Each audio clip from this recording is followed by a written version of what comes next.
say, Minnesota just wanted this one more. Was this a question of effort tonight? How are you digesting this one? I don't know. We obviously didn't play well in the first half, and against a team that has confidence, no matter what their record is, they've been playing well as of late. You give a team life, it's hard to win, and you can chalk it up to whatever. I don't know if effort or focus or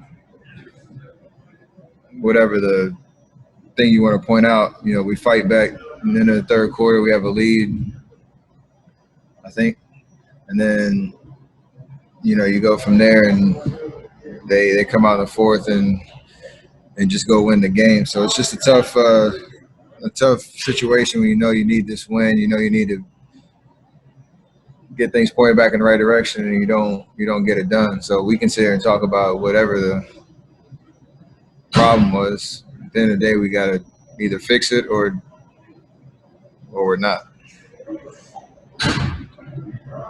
Does this – you guys have been playing obviously really small, and then, your rotation's pretty thin right now with a lot of guys out. Does it feel like a tired team right now? No.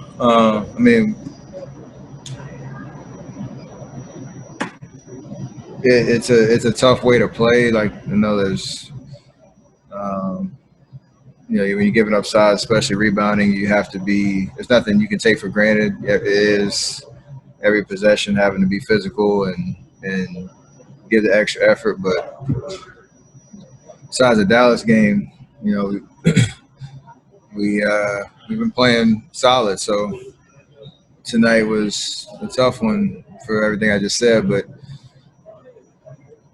legs or fatigue or whatnot can't be an issue. What are you noticing about what defenses are throwing at you lately? And do you feel like it's gotten more physical as far as, let's see what we can get away with? It's always been like that. Nothing. The Dallas game was a different look in terms of sending multiple bodies at all times, but tonight was a little different. I struggled in the paint a little bit, but then got it going in the third. Like I said, we did enough to get back in the game, and then we just, Anthony came out beginning of the fourth and gave them enough of a cushion that we were chasing again. And defensively, whatever the issues were, we have to shore them up to be able to play for 48 minutes the way they were supposed to give ourselves the best chance to win. And if we don't, then we're going to be sitting here trying to figure out what the problems are and sound like a broken record at the end of the day. In a season where so many things haven't gone the way you guys want them to go, or in the way you were used to for so long, how have you been able to stay optimistic? How have you been able to do that in a season like this? Because it can't be easy with so many games going the other way. I love every single one of y'all on this thing. I'm not going to come up on here and show you all the cards. It's frustrating. At the end of the day, you want to win basketball games. And we need to figure out what that is, practice film, put it together in games. We're not going to talk our way through it. So I'm trying to give you as much as we can in terms of what's wrong. But at the end of the day, it's on us to figure that out. If we want to make the season mean anything.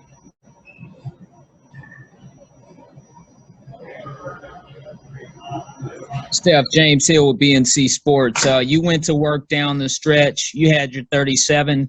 Wiggins returned, and I'm sure that was a game he wanted to get. Is there anything the Golden State can take out of this as you move forward going into Houston? In that third quarter stretch, we have that capability, but you'd rather, the game be closer or tied or whatever, and then that punch, takes a team out as opposed to, just clawing our way back into it and then you're liable for another, gut punch down the stretch.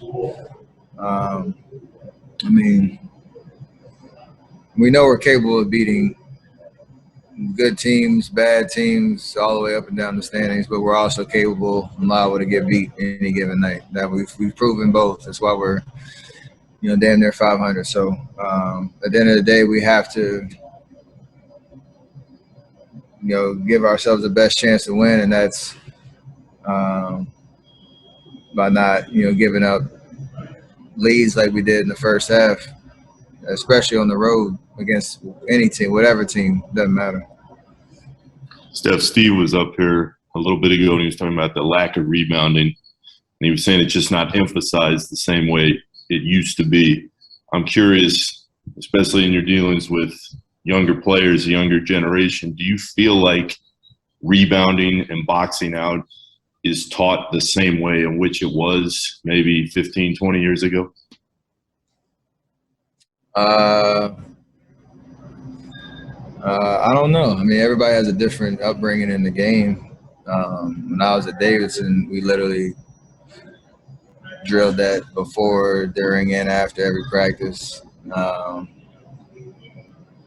It's part of just learning, the fundamentals of the game. At this level, maybe it's taken for granted, I guess, that everybody has a certain understanding of angles and physicality and whatnot, but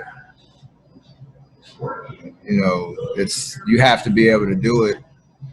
Not saying everybody's going to average, whatever type of rebounds, but you know how to do it as a team.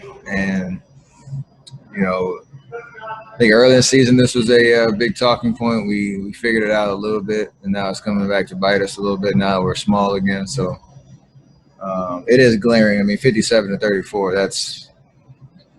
That's nuts. So we got to figure that out. After a game like this, where a lot of people say we just got to look in the mirror, that's something we've heard a little bit this season. How do you keep things constructive in the locker room so it doesn't turn into finger pointing? It starts with the foundation of how you get to this point.